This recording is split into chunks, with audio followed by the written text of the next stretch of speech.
ವಖಾನ್ corridor ವಖಾನ್ corridor ವಖಾನ್ corridor ಪಾಕಿಸ್ತಾನಕ್ಕೆ, ಚೀನಾಗೆ, ಭಾರತಕ್ಕೆ ಎಲ್ರಿಗೂ ಬೇಕು. ಹೇಳ್ತೀನಿ ಅದರ ಬಗ್ಗೆ ಕತೆ. ಈ ಅಫ್ಘಾನಿಸ್ತಾನ ಇದೆಯಲ್ಲ, ಅಫ್ಘಾನಿಸ್ತಾನವನ್ನು ಬಗ್ಗು ಬಡಿಯೋದಕ್ಕೆ ಅಮೇರಿಕ ಪ್ರಯತ್ನ ಮಾಡುತ್ತೆ. ಅಫ್ಘಾನಿಸ್ತಾನವನ್ನು ಅಷ್ಟು ಬೇಗ ಬಗ್ಗು ಬಡಿಯೋಕ್ಕಾಗಲ್ಲ, ತಾಲಿಬಾನಿಗಳನ್ನು ಬಗ್ಗು ಬಡಿಯೋಕ್ಕಾಗಲ್ಲ. ಯಾಕಾಗಲ್ಲ ಅಂತಂದರೆ ಅಲ್ಲಿಯ ಭೌಗೋಳಿಕ ಪ್ರದೇಶಗಳು, ಗುಟ್ಟ ಬೆಟ್ಟ.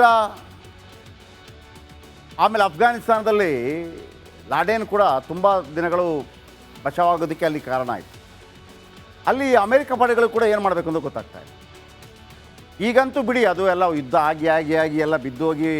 ಈ ರವಿ ಬೆಳಗೆರೆ ಹೇಳ್ತಾ ಇರ್ತಾರೆ, ಯಾವುದಾದ್ರೂ ಒಂದು ಸಿಟಿ ನಿರ್ಮಾಣವಾಗುವಂಥ ಸಂದರ್ಭದಲ್ಲಿ, ಅಂದರೆ ಬಿಲ್ಡಿಂಗ್ ಎಲ್ಲ ಕಟ್ತಾ ಇರ್ತಾರಲ್ಲ, ಅದು ಹೆಂಗಿರುತ್ತೆ, ಯುದ್ಧ ಭೂಮಿ ಥರ ಇರುತ್ತೆ, ಅಂದರೆ ಅರ್ಧಂಬರ್ಧ ಆಗಿರುತ್ತಲ್ವಾ. ಹಾಗೆ ಈ ರಾಷ್ಟ್ರಗಳು ಅಷ್ಟೇ, ಯುದ್ಧ ಆಗಿ ಆಗಿ ಅಲ್ಲೇ ಬಿಲ್ಡಿಂಗ್ಗಳೆಲ್ಲ ಬಿದ್ದು. ಆ ಬಿಲ್ಡಿಂಗ್ಗಳೇ ಕಡಿಮೆ. ನಿಮ್ಗೆ ಗೊತ್ತಿರ್ಬೋದು, ಅಫ್ಘಾನಿಸ್ತಾನಲ್ಲಿ ಬಮಿಯಾನ್ ಬುದ್ಧ, ವಿಶ್ವದ ಅತಿ ದೊಡ್ಡ ವಿಗ್ರಹವನ್ನು ತಾಲಿಬಾನಿಗಳು, ಯಾಕೆಂದರೆ ನಮ್ಮ ಧರ್ಮದಲ್ಲಿ ಯಾವುದೇ ಮೂರ್ತಿ ಪೂಜೆ ಇಲ್ಲ ಅಂತೇಳಿ ಅದನ್ನು ಒಡೆದು ಉರುಳಿಸಿದ್ರು. ಬಮಿಯಾನ್ ಬುದ್ಧ.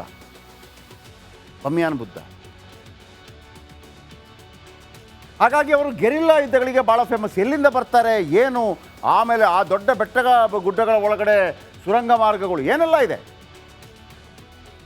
ಈಗ ವಿಷಯ ಏನಪ್ಪ ಅಂತಂದರೆ, ಅಫ್ಘಾನಿಸ್ತಾನಕ್ಕೆ ನುಗ್ಗಿದವರು ಇಲ್ಲಿವರೆಗೆ ಗೆದ್ದ ಇತಿಹಾಸ ಇಲ್ಲ. ಅಫ್ಘಾನ್ ನೆಲ ಗೆರಿಲ್ಲಾ ಯುದ್ಧಕ್ಕೆ ಬಲು ಫೇಮಸ್. ಗೆರಿಲ್ಲಾ ಯುದ್ಧ ಅಂತಂದರೆ ಆ ಕಡೆಯಿಂದ 100 ಈ ಕಡೆಯಿಂದ 100 ಅಂತಲ್ಲ, ಎಲ್ಲಿಂದ ಬರ್ತಾರೆ ಅಂತ ಗೊತ್ತಾಗೋದಿಲ್ಲ. ಈ ಗೆರಿಲ್ಲಾ ಯುದ್ಧವನ್ನು ಶಿವಾಜಿ ಮಹಾರಾಜರು ಮಾಡಿಸ್ತಾಯಿದ್ರು, ಯಾಕಂದರೆ ಆ ಭಾಗದಲ್ಲೆಲ್ಲ ಹಂಗಿದೆ. ಎಲ್ಲಿಂದ ಮೇಲ್ಗಡೆಯಿಂದಲೇ ಅಟ್ಯಾಕ್, ಎಲ್ಲಿಂದ ಅಟ್ಯಾಕ್ ಆಗ್ತದೆ ಅಂತ ಗೊತ್ತಾಗೋದಿಲ್ಲ. ಬಹುತೇಕ ಗುಡ್ಡಗಾಡಿನಿಂದ ಕೂಡಿದೆ ಅಫ್ಘಾನಿಸ್ತಾನ. ಗುಡ್ಡಗಾಡುಗಳು ಗೆರಿಲ್ಲಾ ಯುದ್ಧಕ್ಕೆ ಸಹಕಾರಿ. ಅಫ್ಘಾನಿಸ್ತಾನದ ತಾಲಿಬಾನಿಗಳು ಬಲು ಡೇಂಜರ್.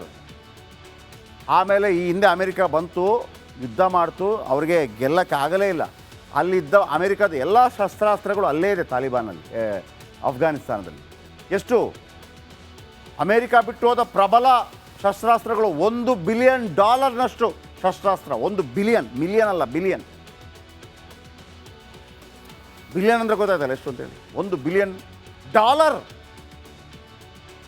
1 ಮಿಲಿಯನ್ ಅಂದರೆ 10 ಲಕ್ಷ, 1 ಬಿಲಿಯನ್ ಅಂದರೆ 100 ಕೋಟಿ. ಇದು $1 ಬಿಲಿಯನ್. 82 ಎಷ್ಟು ಶಸ್ತ್ರಾಸ್ತ್ರ ಆಯ್ತು ಲೆಕ್ಕ. ಇನ್ನು ವಖಾನ್ ಕಾರಿಡಾರ್ ಗೆಲ್ಲಲು ಚೀನಾ ಸಹಾಯ ಬೇಕು. ಲಾಭ ಇಲ್ಲದೆ ಚೀನಾ ಯಾರಿಗೂ ಸಹಾಯ ಮಾಡಲ್ಲ. ಒಂದು ವೇಳೆ ಪಾಕಿಸ್ತಾನ ದಾಳಿ ಮಾಡಿದರೆ ಭಾರತಕ್ಕೆ ಒಂದು ಅವಕಾಶ ಒಲಿದು ಬರುತ್ತೆ. ಯಾಕೆ? ವಖಾನ್ ಕಾರಿಡಾರ್ ಯುದ್ಧಗ್ರಸ್ತವಾಗಲಿದೆ. ಗಿಲ್ಗಿಟ್ ಬಾಲ್ಟಿಸ್ತಾನಕ್ಕೂ ಬಿಸಿ ತಟ್ಟೋದು ಪಕ್ಕ. ಆಗ ಭಾರತ ತನ್ನ ಸೇನೆ POKಗೆ ನುಗ್ಗಿಸಬೇಕಾಗತ್ತೆ.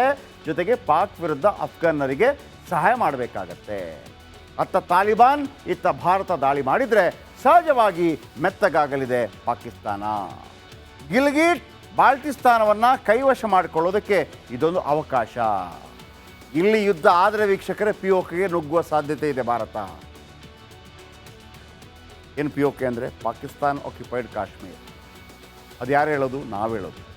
ಪಾಕ್ ಆಕ್ರಮಿತ ಕಾಶ್ಮೀರ. ಅವರೇನು ಹೇಳ್ತಾರೆ? ಆಜಾದ್ ಕಾಶ್ಮೀರ್, ಸ್ವತಂತ್ರ ಕಾಶ್ಮೀರ ಅವರು ಹೇಳೋದು. ಆದರೆ ನಮಗೆ ಅದನ್ನು ಪಡೀಬೇಕು ಅಂತ ಈಗಲೂ ಒಂದು ಹಠ ಇದೆ. ವಿಶೇಷವಾಗಿ BJP ನೇತೃತ್ವದ ಸರ್ಕಾರಕ್ಕಿದೆ, RSSಗಿದೆ. RSSನಿಂದ ರೆಡಿಯಾಗೋದೇ ಅದೇ ಕಾರಣಕ್ಕಾಗಿ.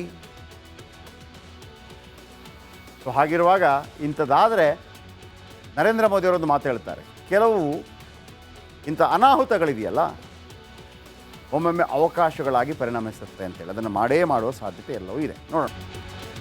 ವಖಾನ್ ಕಾರಿಡಾರ್ ವಖಾನ್ ಕಾರಿಡಾರ್ ವಖಾನ್ ಕಾರಿಡಾರ್ ಪಾಕಿಸ್ತಾನಕ್ಕೆ, ಚೀನಾಗೆ, ಭಾರತಕ್ಕೆ ಎಲ್ರಿಗೂ ಬೇಕು. ಹೇಳ್ತೀನಿ ಅದರ ಬಗ್ಗೆ ಕತೆ.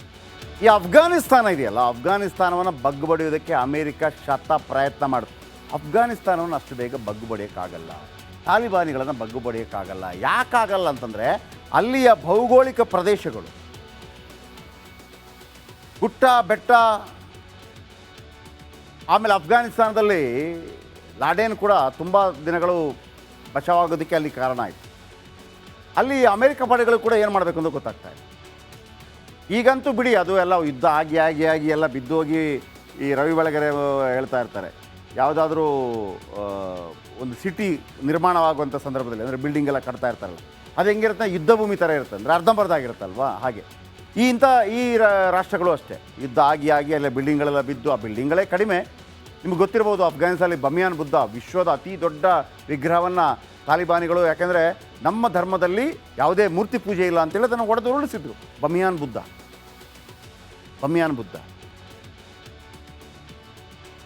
ಹಾಗಾಗಿ ಅವರು ಗೆರಿಲ್ಲಾ ಯುದ್ಧಗಳಿಗೆ ಭಾಳ ಫೇಮಸ್. ಎಲ್ಲಿಂದ ಬರ್ತಾರೆ ಏನು, ಆಮೇಲೆ ಆ ದೊಡ್ಡ ಗುಡ್ಡಗಳ ಒಳಗಡೆ ಸುರಂಗ ಮಾರ್ಗಗಳು ಏನೆಲ್ಲ ಇದೆ.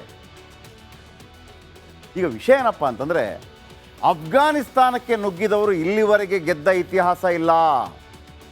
ಅಫ್ಘಾನ್ ನೆಲ ಗೆರಿಲ್ಲಾ ಯುದ್ಧಕ್ಕೆ ಬಲು ಫೇಮಸ್. ಗೆರಿಲ್ಲಾ ಯುದ್ಧ ಅಂತಂದರೆ ಆ ಕಡೆಯಿಂದ 100 ಈ ಕಡೆಯಿಂದ 100 ಅಂತಲ್ಲ, ಎಲ್ಲಿಂದ ಬರ್ತಾರೆ ಅಂತ ಗೊತ್ತಾಗೋದಿಲ್ಲ. ಈ ಗೆರಿಲ್ಲಾ ಯುದ್ಧವನ್ನು ಶಿವಾಜಿ ಮಹಾರಾಜರು ಮಾಡಿಸ್ತಾಯಿದ್ರು, ಯಾಕಂದರೆ ಆ ಭಾಗದಲ್ಲೆಲ್ಲ ಹಂಗಿದೆ.